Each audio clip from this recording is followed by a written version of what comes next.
깨달음이라는 단어가 있는데, 이 깨달음이라는 뜻은 새로운 것이 들어왔다라는 뜻입니다. 새로운 것이 들어왔다. 새로운 지식이 들어왔다. 그래서 나 깨달았어, 나 알게 됐어 라고 우리 흔히들 얘기하잖아요. 이게 깨달음입니다.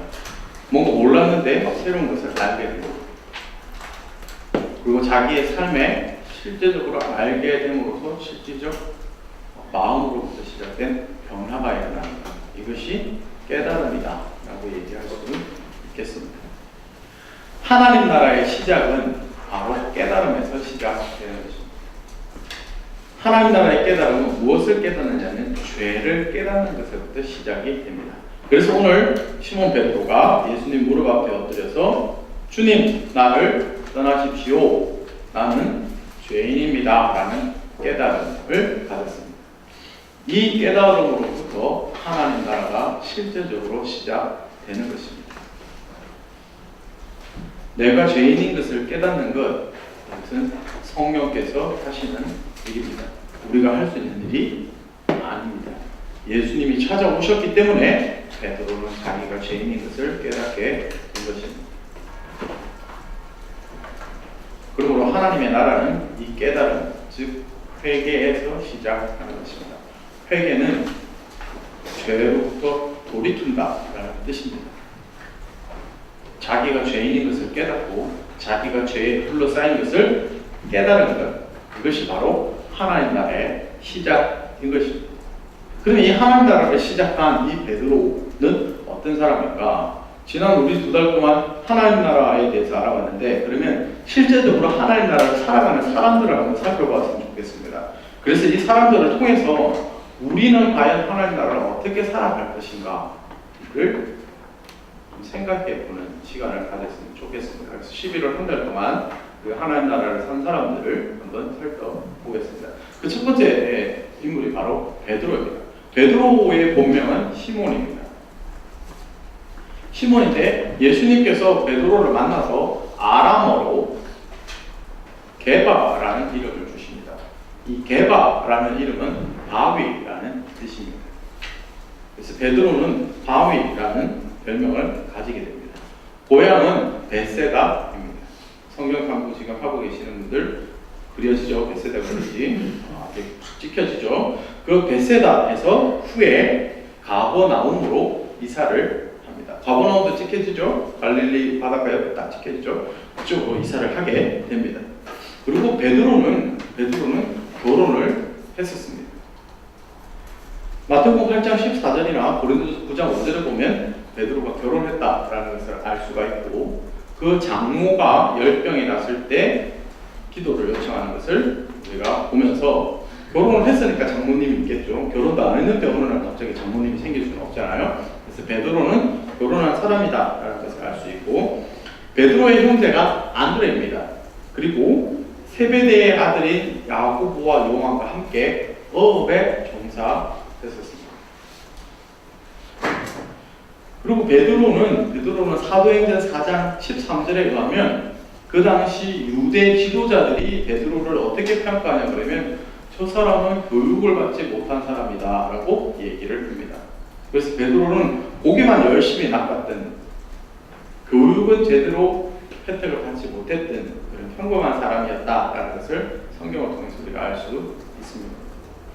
그리고 요한복음 1장 35절에서 42절에 보면 그 형제 안드레와 함께 베드로는 세례 요한의 추종자이었다라는 것을 우리가 알 수 있습니다. 그러다가 바닷가에서 예수님을 만나게 되고, 오늘 읽은 본문처럼 나는 죄인입니다 라고 얘기하고, 내가 너를 사랑하는 어부가 되게 할 거니까 나를 따라와라 하면서 바로 형제인 안드레와 함께 예수님을 따르게 됩니다. 이것이 성경에서 얘기하는 베드로의 가정사, 그리고 베드로의 개인사입니다. 그리고 나서 이 베드로는 예수님을 쫓아다니면서 아주 특별하고 밀접한 관계에 놓여집니다. 베드로와 함께 야고보와 요한은 늘 12제자 중에서도 3명 택함을 받아서 늘 예수님과 따로 산에 올라가는 밀접한 관계를 가집니다.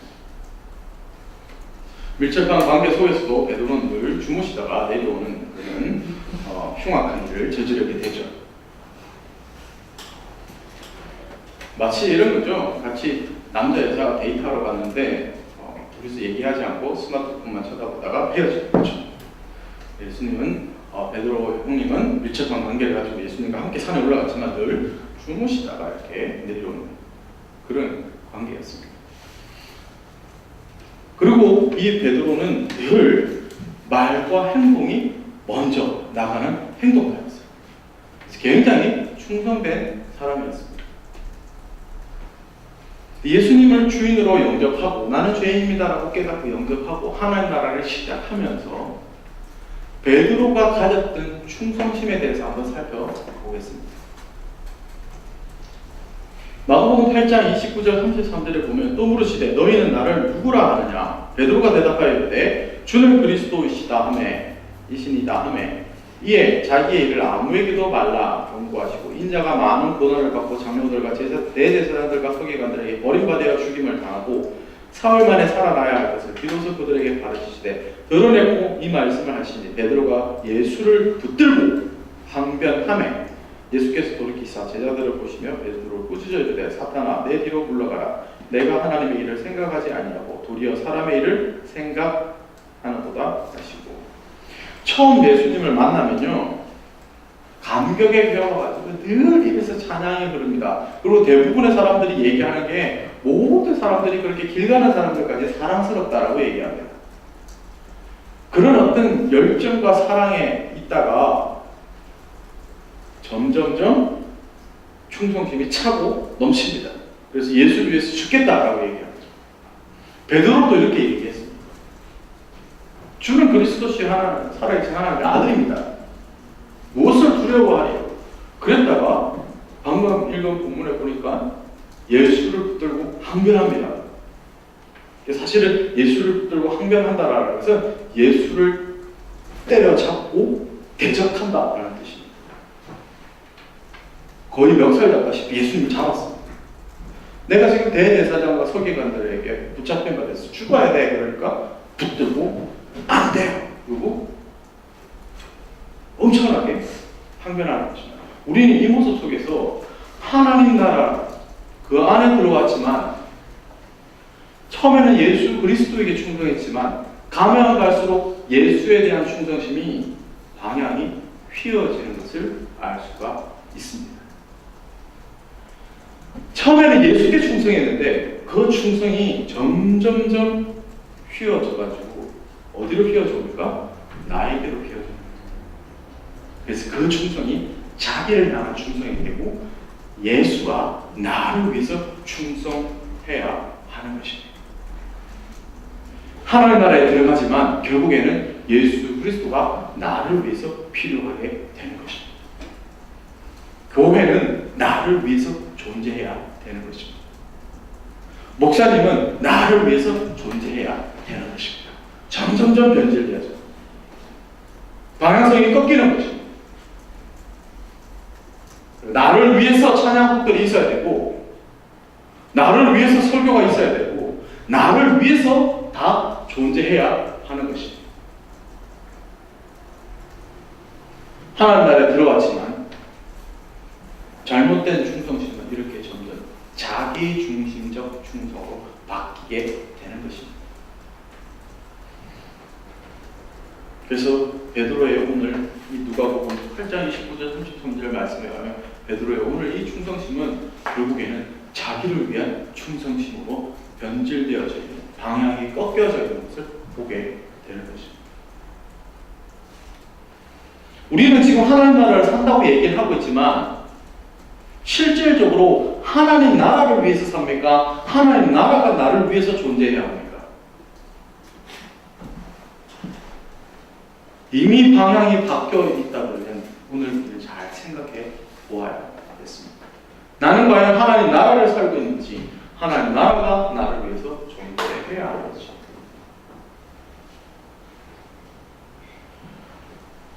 그리고 베드로는 이런 잘못된 충성심으로 방향이 꺾여진 충성심으로 좌충우돌하면서 살아가다가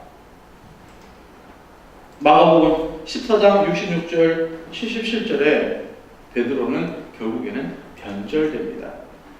베드로가 아랫뜰에 있더니 대제사장의 여종 하나가 와서 베드로를 불쬐고 있는 것을 보고 주목하여 이르되 너도 나사렛 예수와 함께 있었도다 하거늘 베드로가 부인하여 이르되 나는 네가 말하는 것이 무엇인지 알지도 못하고 깨닫지도 못하겠노라 하며 앞뜰로 나갈새 여종이 그를 보고 곁에 서 있는 자들에게 다시 이르되 이 사람은 그 도당이라 하되 또 부인하여 조금 후에 곁에 서 있는 사람이 다시 베드로에게 말하되 너는 갈릴리 사람이니 참으로 그 도당이니라. 그러나 베드로가 저주하며 맹세하되 나는 너희가 말하는 이 사람을 알지 못하노라 하니 닭이 곧 두 번째 울더라. 이에 베드로가 예수께서 자기에게 하신 말씀 곧 닭이 두 번 울기 전에 내가 세 번 나를 부인하리라 하심이 기억되어 그 일을 생각하고 울었더라.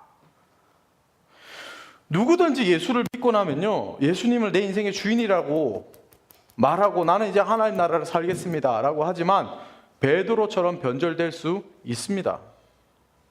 저는 변절될 수 있다고 생각을 합니다. 왜? 평상시에는 아무도 변절하지 않습니다. 그럼 언제 변절합니까?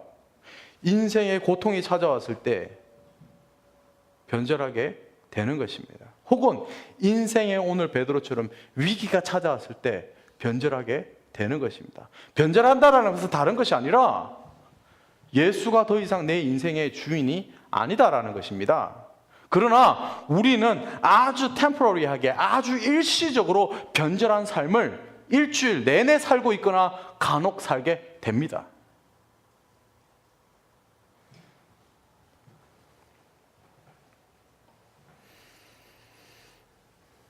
여러분의 재정을 예수님에게 주인이라고 얘기하고 하나님 나라의 것이라고 얘기하고 재정을 사용하십니까? 아니면 It's mine, 내 거야 라고 생각하면서 사십니까?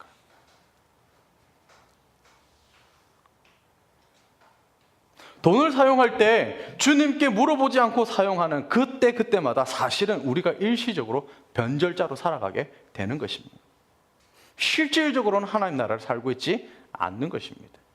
나를 위해서 방향이 꺾여진 충성심으로 돈을 사용하기 때문에 그렇습니다. 시간도 마찬가지입니다. 여러분 일주일 동안 시간을 사용하시는 걸 잘 살펴보십시오.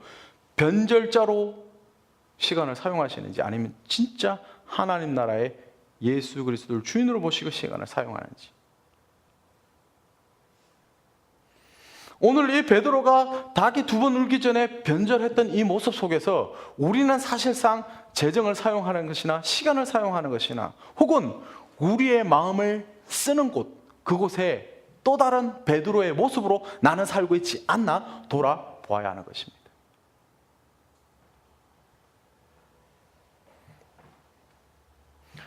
사실 오늘 설교 준비하면서 제일 많이 찔렸던 사람이 여러분이 바라보고 있는 사람입니다.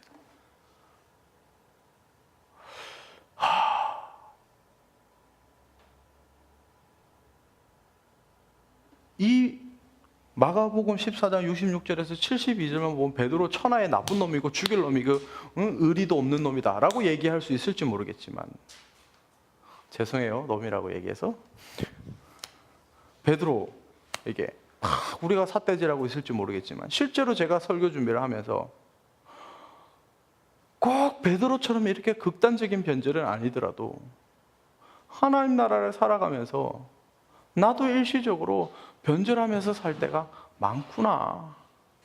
여러분 사실은 이 일시적인 변절이 계속 쌓여져서 나중에는 획기적인 변절을 하게 되지 않겠습니까? 한 방에 획기적인 변절을 하지 않습니다. 여러분 원래요 바늘 도둑이 소도둑 되는 거지 처음부터 소도둑 나타나지 않습니다.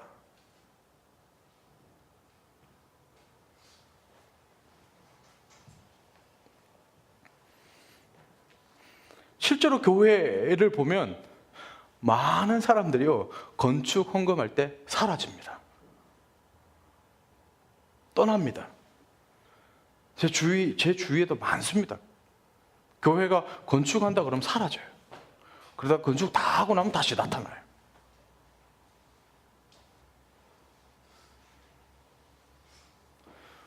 무임승차자들이죠.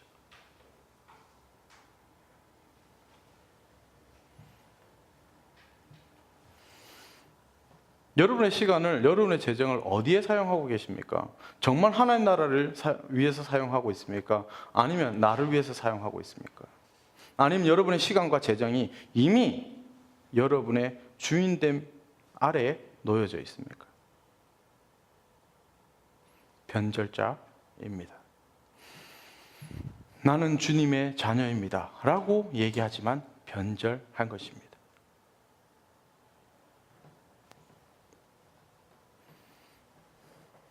그리고 자신의 안위의 문제에 부딪히면 변절하게 됩니다. 오늘 베드로는 자신의 안위에 부딪혔습니다.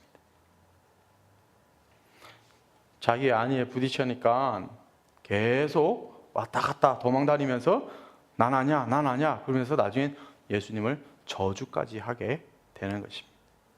괜히 믿었네, 퇴퇴퇴 그러면서 도망가게 되는 것입니다.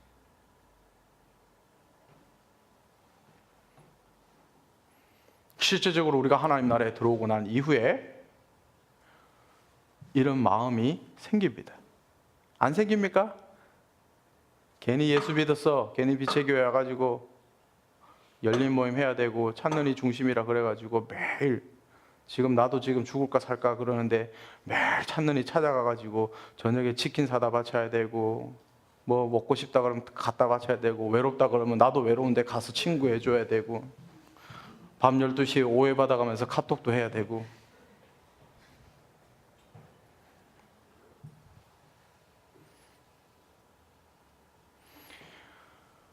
그러면서 뭐라고 그러죠?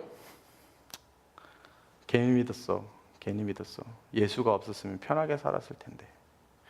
이런 고백이나 이런 말을 하는 순간 뭐예요? 나는 사실은 그 순간 변절자가 되는 것입니다. 사실은 베드로만 변절한 것이 아니라 우리도 시시각각 하나님 나라를 산다고 얘기하고 있지만 하나님 나라를 거부하는 삶을 살고 있다는 것입니다. 근데 이럴 때 정말 삶의 무게 때문에, 삶의 고통 때문에, 삶의 안위의 문제 때문에, 우선순위 때문에 결국은 내 삶의 주인이 결국은 다시 내가 되어버렸을 때 그때에 주님이 찾아오십니다. 베드로는 다시 고향으로 고기 낚으러 갔습니다. 그때 요한복음 21장에 보면 예수님께서 디베랴 바닷가에 다시 찾아오십니다. 그리고 3번 물어보십니다. 네가 나를 사랑하느냐? 3번 물어보십니다. 그리고 베드로가 주님을 사랑하는 것에 대해서 확인하시고 난 뒤에 다시 한번 주님께서 베드로를 인정, 칭찬, 격려해 주십니다. 하늘나라의 인정과 칭찬과 격려가 정립되는 순간입니다. 내 양을 먹여라. 다시 신뢰해 주십니다. 하나님 나라를 잘 살아갈 수 있는 비법은 바로 예수님을 다시 만나는 것입니다. 예수님을 만나는 순간 방향성에 잘못되었던 충성심이 바로 방향이 잡히게 되고 변절되었던 것이 다시 제자리를 찾게 되는 것입니다. 그러고 나서 베드로에게 놀라운 일들이 생겨나게 됩니다. 사도행전 2장 이후부터 베드로의 삶은 이제 잘못된 충성심과 변절자에서 올바른 충성심과 올바른 방향을 향한 삶을 살게 됩니다.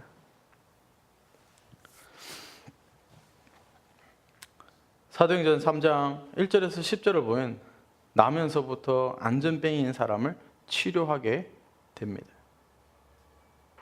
사도행전 5장 15절 16절에는 심지어 병든 사람을 메고 거리에 나가 침대와 요 위에 누이고 베드로가 지나갈 때 혹 그의 그림자라도 누구에게 덮일까 하고 예루살렘 부근에 수많은 사람들도 모여 병든 사람과 더러운 귀신에게 괴로움을 받는 사람들을 데리고 와서 다 나음을 얻으니라 라고 얘기합니다. 베드로는 사람을 치료하면서 사는 삶을 살게 되었습니다. 이 원인이 무엇 때문입니까? 예수님을 다시 만났기 때문입니다. 그리고 베드로가 많은 사람 앞에서 하나님의 말씀을 가르칩니다. 사도행전 3장 1절에서 13절에 보면 아브라함과 이삭과 야곱의 하나님 곧 우리 조상의 하나님이 그의 종 예수를 영화롭게 하셨느니라. 너희가 그를 넘겨주고 빌라도가 놓아주기를 결의한 것을 너희가 그 앞에서 거부하였으니 너희가 거룩하고 의로운 일을 거부하고 도리어 살인한 사람을 놓아주기를 구하여 생명의 주를 죽였도다. 그러나 하나님이 죽은 자 가운데서 그를 살리셨으니 우리가 이 일의 증인이라. 주님을 다시 만나는 사람은요, 증인의 삶을 살아가게 되는 것입니다. 증인의 삶을 산다라는 것은요, 깨달음이 꽉 찼다라는 것입니다. 나는 죄인입니다 라는 깨달음이 꽉 찰 뿐만 아니라 예수 그리스도가 나의 인생의 주인입니다 라는 것을 다시 한번 확인하고 그것을 이야기하고 삶으로 살아낼 수 있다라는 것입니다. 우리가 예수 그리스도의 부활의 증인된 삶을 살 수 있는 것은 예수를 다시 디베라의 바닷가에서 만나는 것입니다. 다시 얘기하면 우리가 지치고 외롭고 힘들고 고통과 삶의 무게 가운데 있는 누구도 찾아와 주지 않는 그런 패배와 절망과 슬픔과 우울의 디베라 바닷가에 가 앉았을 때 그때 예수님이 다시 찾아와 주시고 예수님을 만나면 증인된 삶을 살 수가 있다라는 것입니다.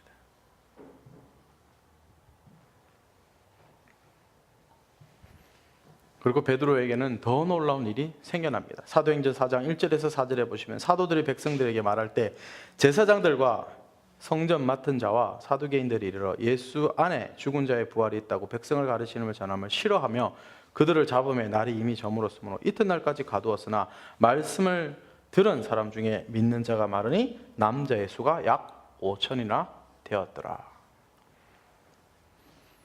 투옥되었다가 풀려날 뿐만 아니라 베드로를 통해서 많은 사람들에게 하나님 나라가 임하게 되는 것입니다. 증인된 삶을 사는 것, 하나님 나라를 살아가는 것, 나에게 아무런 영향력이 없고 내 주위에 아무런 변화가 없을 것이다 라고 우리가 절망하고 또 우리가 기대하고 있지는 않지만 하나님께서 살아서 역사하셔서 베드로의 의지와 상관없이 믿는 자가 5천이나 더해지는 신비로운 역사가 일어난 것을 사도행전 4장을 통해서 우리가 보게 되는 것입니다. 그러므로 우리가 하나님 나라를 산다라는 것은 사실은 우리의 힘과 우리의 능력으로 사는 것이 아니라 단지 예수 그리스도가 우리 인생의 주인입니다라는 것을 말하고 그렇게 살아갈 때 하나님의 능력의 역사가 우리 삶 가운데 나타난다라는 것입니다. 예수님이 내 인생의 주인입니다고 고백하는 삶을 살아가는 것, 이것이 하나님 나라를 살아내는 것입니다. 어떠한 순간에도 왜곡된 충성심 그리고 변절된 모습이 나타난다 할지라도 다시 예수님을 만났을 때 예수 그리스도의 증인된 삶을 살아갈 때 하나님은 그 가운데서 역사하신다라는 것입니다. 여러분, 예수가 나를 위해서 존재해야 하고 예수님을 주인으로 모셨다고 하지만 시간과 재정과 뜬 쓰임 앞에서 우리가 변절되어 살아간다 할지라도 다시 예수 그리스도를 만날 때에 예수님께서 베드로처럼 하나님 나라를 살아갈 수 있게끔 다시 회복시켜 주신다는 것을 잊지 말아야겠습니다. 그리고 사도행전 4장 5절 8절에 보면 이튿날 관리들과 장로들과 서기관들이 예루살렘에 모였더니 대제사장 안나스와 가야바와 요한과 알렉산더 및 대제사장의 문중이 다 참여하여 사도들 가운데 세우고 묻되 너희가 무슨 권세로 누구의 이름으로 이 일을 행하느냐. 이에 베드로가 성령이 충만하여 이르되 백성의 관리들과 장로들아 그러면서 예수 그리스도를 증거합니다. 예수님을 다시 만난 사람들, 베드로와 같은 사람, 어떠한 순간에도 예수님을 전할 수 있는 담대함이 생기게 되는 것입니다. 우리가 살아가면서 어떤 순간에 언제 복음을 전하게 될지 모릅니다. 하나님 나라를 증거하게 될지 모릅니다. 이때 여러분 늘 예수 그리스도를 다시 만난 자들에게 성령 충만함을 허락하신다는 것을 잊지 말아야겠습니다. 베드로는 삶 가운데 깨달음이 왔습니다. 어떤 깨달음이 왔습니까? 점진적 깨달음이 왔습니다. 여러분, 깨달음이라는 것은 획기적으로 혁신적으로 한 번에 팍 오는 것이 아니라 삶을 살아가면서 좌충우돌하면서 오는 것입니다. 때로는 잘못된 충성심 가운데서 살아가고 때로는 변절자의 삶을 살게 되지만, 그럼에도 불구하고 예수 그리스도를 다시 만났을 때 우리의 삶이 하나님 나라를 살아가게 되는 것입니다. 베드로처럼 살아가면서 점진적으로 깨달음이 깊어지기를 주의 이름으로 축복합니다. 그리고 여러분 삶을 통해서 하나님 나라를 드러내시길 주의 이름으로 축복합니다. 그래서 베드로 사도가 우리에게 이 말씀을 남깁니다. 베드로전서 2장 2절에 갓난 아기들 같이 순전하고 신령한 젖을 사모하라. 이는 그로 말미암아 너희로 구원에 이르도록 자라게 하려 함이니라. 잘못된 충성심과 변절로 점철되었던 베드로의 인생은 주님을 다시 만나고 가르치고 전파하고 치유하는 사역을 할 수 있게 되었습니다. 이것은 전적으로 주님이 다시 만나 주셨기 때문입니다. 그래서 베드로는 오늘 우리에게 베드로전서 2장 2절을 통해서 신령한 젖을 사모하라 라고 얘기합니다. 이 신령한 젖은 하나님의 말씀입니다. 오늘날 우리가 예수 그리스도를 다시 만날 수 있는 것은 바로 말씀 앞에 섰을 때입니다. 잘못된 충성심과 변절된 삶, 진짜 주인이 누구인지 깨닫게 되는 것, 이것은 곧 말씀입니다. 진짜 주인을 만나면 말씀을 통해서 내 인생의 진짜 주인의 사랑을 경험하게 되는 것입니다. 말씀 앞에 서게 되면 진짜 주인의 음성을 듣게 되는 것입니다. 베드로는 디베라 바닷가에서 진짜 주인의 음성을 들었습니다. 오늘 우리도 하나님의 말씀을 통해서 진짜 주인의 음성을 들을 수 있게 되어 있습니다.